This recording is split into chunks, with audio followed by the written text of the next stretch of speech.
पहले तो ये कि ये दाऊद की स्टोरी इतनी डिटेल में मैंने पहले कभी बताई नहीं है.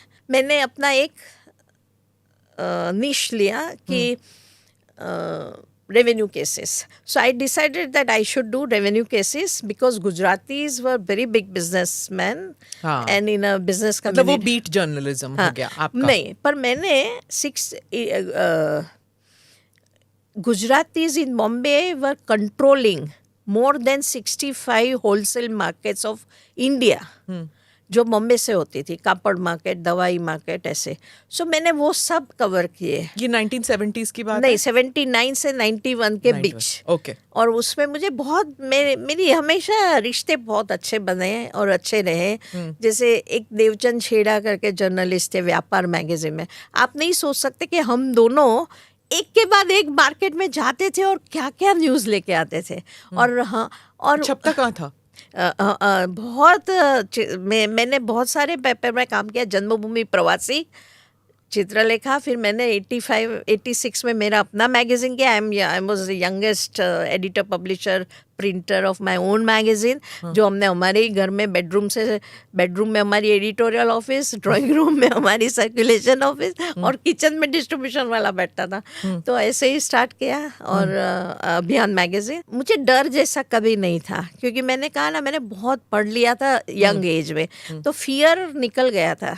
झिझक होती है ना एक इंसान, औरत की तो होती है, तो उस जमाने में, अब तो नहीं रहती है.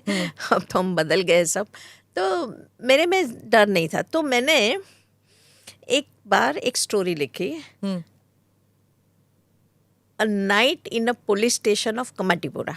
सो रेड लाइट एरिया में मैं शाम को 6:30 बजे करीब गई और सुबह 7-8 बजे घर आई. और रात को जो हुआ वो मैंने नोट किया मेरी डायरी में और फिर लिखा story. It was so heart wrenching story. That story explored that how prostitutes and police sustain themselves by cooperating with each other. क्योंकि पुलिस का काम है डंडा मारना उसको कि तेरे को ये नहीं करना है धंधा ओपन में, और पुलिस को पता भी है कि मैं उसको डंडा मारूंगा वो भूखी मरेगी. मतलब ह्यूमन एलिमेंट आ गया. हाँ, ह्यूमन एलिमेंट. पर मैंने पुलिस स्टेशन में जो प्रॉब्लम आते थे प्रोस्टिट्यूट्स के, उसके हस्बैंड के, उनके बच्चों के, ये वो मिसबिहेवियर करते थे, कुछ ट्रक ड्राइवर कहाँ से आ जाते थे, ये वो सब मैंने उस रात रह के लिखा. मलबार हिल की लड़की कमाटीपुरा की स्टोरी लिख रही है. Okay, interesting. और तो मैंने फिर रात को फिर वो स्टोरी मुझे अचानक बहुत ही मुझे क्वाइट तो लोग कांति भट्ट की वाइफ शीला भट्ट ऐसे कहते थे. वो शीला भट्ट कांति भट्ट ना वाइफ, ऐसे मतलब ऐसे बोलने लगे. पर मैं बहुत नोटिस हो गई. अब क्या हुआ, कमाटीपुरा जो एरिया में है वहाँ नोवेल्टी थिएटर और अप्सरा थिएटर है. जो बॉम्बे को जानते हैं वो समझ सकेंगे. नोवेल्टी थिएटर से थोड़ा पीछे की बाजू करीम लाला रहते थे. तो माफिया डॉन. और उस टाइम वो दाऊद इब्राहिम तो कभी उतनी मतलब धाक नहीं बना पाए थे जितना करीम. हाँ, क्योंकि एक तो वो अफगान थे नेचर से, और दूसरा वो अफगान पीपल्स एसोसिएशन जो इंडिया में था उसका प्रेसिडेंट भी थे, और उसका नाम ड्रग इसमें आया. तो वो आर्टिकल के बाद काफ़ी पुलिस वाले मुझे जानने लगे थे कि ये ऐसा लिखती है और बहुत चर्चा में आता है. लोग पढ़ने लगे थे, कांति भट्ट के लिए भी और मुझे भी. सो करीम लाला तो एक पुलिस वाला ने कहा तेरे को करीम लाला का नंबर चाहिए. मैं कहा हाँ दो, चलो मिलने जाते हैं. तो मुझे उसने दिया. मेरा वो आर्टिकल पढ़ के मुझे पुलिस वाले ने करीम लाला का नाम. सो मैं करीम लाला के घर गई. तो मैंने तो एक पेज लिखा चित्रलेखा में. तो चित्रलेखा के एडिटर ने कमाल कर दी कि एक छोटा सा 1 column and hardly I would say 3 inch broad एक पिक्चर छाप दी मेरी करीम लाला के साथ. मैं बैठी हूँ, करीम लाला, और बीच में टेबल छोटा सा है, उस पर चाय है. और उसमें मैंने आर्टिकल में ऐसा इट वाज वेरी लाइट, मतलब पूरा आर्टिकल में वो करीम लाला की स्टोरी थी, लेकिन उसमें लिखा कि उसकी 2 वाइफ है. मैंने लिखा कि मैंने उसकी 2 वाइफ और एक वाइफ बर्तन मांज रही थी, ऐसा लिखा. तो you know it was a very unusual to write in exactly 40 years back. आज से 42 इयर्स बैक. आप समझे मैं क्या कह रही हूँ.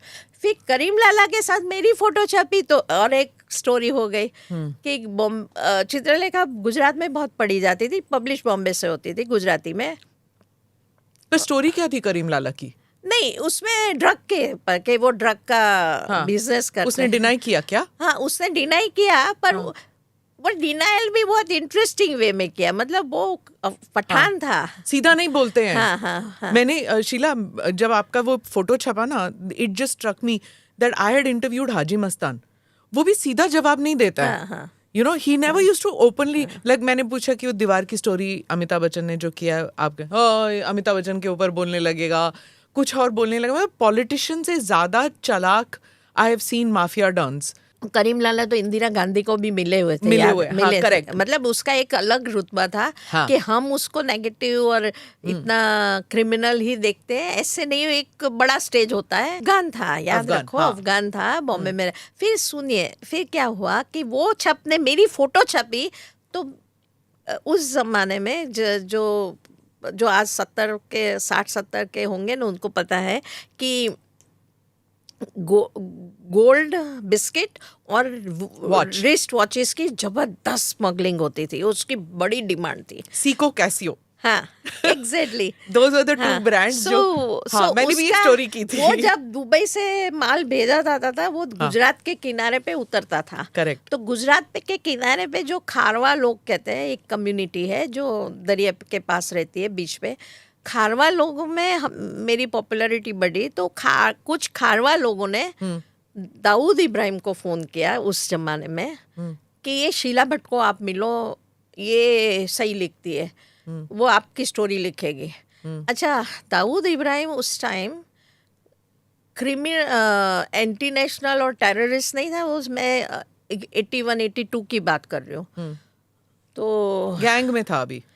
हाँ, क्रिमिनल था, जैसे हजारों क्रिमिनल देश में अलग अलग गलियों में होते हैं। पर उसको एक इशू था। Why he called me, Bombay में, साउथ बॉम्बे में मोहम्मद अली रोड है, जहाँ मुस्लिम गेटोज है, पर बहुत ही बढ़िया एरिया है Mohammed Ali road. High in culture, in social milieu बहुत अच्छा है वहाँ पे। बहुत अच्छी मस्जिदें भी है, अच्छा खाना पीना है, लोग शांति से, और गुजराती खोजा, मेमन्स सब रहते हैं ठीक से। और दाऊदी बोराज, यस। हाँ, सो वहाँ मैं खुद ही, मेरे अपनी फैमिली ही बारभाई मोल्ला करके था, मेमन मोल्ला था, उसमें रहते थे शुरुआत में जब गुजरात से आए। सो हुआ ये कि वहाँ एक बच्चों का एक रिमांड होम था जो पुलिस चलाती थी, तो उसको जेल रोड बोलते थे, क्योंकि चिल्ड्रन रिमांड होम था ना। जेल रोड पे खटिया डाल के लोकल हमारे नॉर्मल इंडियन मुस्लिम्स की वहाँ बैठते थे। तो ये करीम लाला की गैंग के अफगान लोग, पठान और सुन्नीज में भी फर्क होता है। तो पठान लोग वहाँ आती जाती लड़कियों को छेड़ते थे। तो दाऊद और पठान का जबरदस्त झगड़ा होता था, और दाऊद उसकी लीडरशिप करता था।